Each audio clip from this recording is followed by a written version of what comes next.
ఎవరిలో అయితే sugar BP ఉండి ఆ షుగరు బీపీ కంట్రోల్లో ఉండవో అటువంటి వాళ్ళలో చాలా మందిలో ఈ సెక్షువల్గా ఈ అంగస్తంభన సమస్య వస్తుంది. అసలు షుగరు బీపీ ప్రాబ్లమ్స్ ఉన్న వాళ్ళు ఎందుకు ఈ అంగస్తంభన సమస్య వచ్చింది అండ్ దానికి కారణం ఏమిటి అని అంటే, నార్మల్గా ఎవరిలో అయినా సరే మగవాళ్ళలో సెక్షువల్గా కోరిక వచ్చినప్పుడు పెన్నిస్కి బ్లడ్ ఫ్లో ఎక్కువగా వస్తుంది. నార్మల్గా ఎవరిలో అయితే ఈ సెక్షువల్గా కోరికలు వచ్చి సెక్స్ చేద్దాం అనుకున్నప్పుడు పెన్నిస్ లోపల ఈ 2 కార్పోరా క్యావర్నోసా అనే 2 సిలిండర్స్ లాంటివి ఉంటాయి అన్నమాట. సెక్స్ చేద్దాము అనుకుంటున్నప్పుడు సెక్షువల్ కోరికలు వచ్చినప్పుడు పెన్నిస్ లోకి ఈ 2 సిలిండర్స్ లోకి బ్లడ్ ఫ్లో ఎక్కువ వచ్చింది. ఈ బ్లడ్ ఎక్కువ రావటం వల్ల దీంట్లో ఉన్న మజిల్ స్ట్రెచ్ అయ్యిద్ది అనమాట.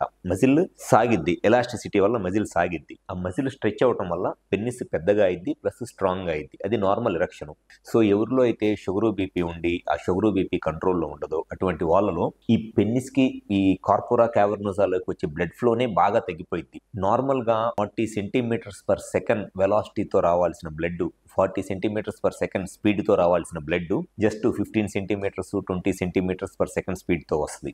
అది ఫస్ట్ రీజన్ ఎరెక్షన్ రాకపోవడానికి. సెకండ్ రీజన్ వచ్చేసి ఇక్కడ ఉన్న మజిల్ బాగా హార్డ్ అయిపోయింది అనమాట, గట్టిగా అయిపోయింది మజిల్. సో ఆ మజిల్ గట్టిగా అయిపోవటం వల్ల ప్లస్ వచ్చే బ్లడ్ కూడా తగ్గిపోవటం వల్ల వాళ్ళకి పెన్నిస్ జస్ట్ ఉన్నదానికన్నా కొంత సైజ్ పెరిగిద్ది. జస్ట్ సెక్షువల్గా కలుద్దాం అనుకున్నప్పుడు పెన్నిస్ సైజ్ పెరిగిద్దిలే కానీ గట్టి పడదు. ఇన్సర్ట్ చేయడానికి ట్రై చేస్తుంటే బెండ్ అయిపోతూ ఉంటుంది.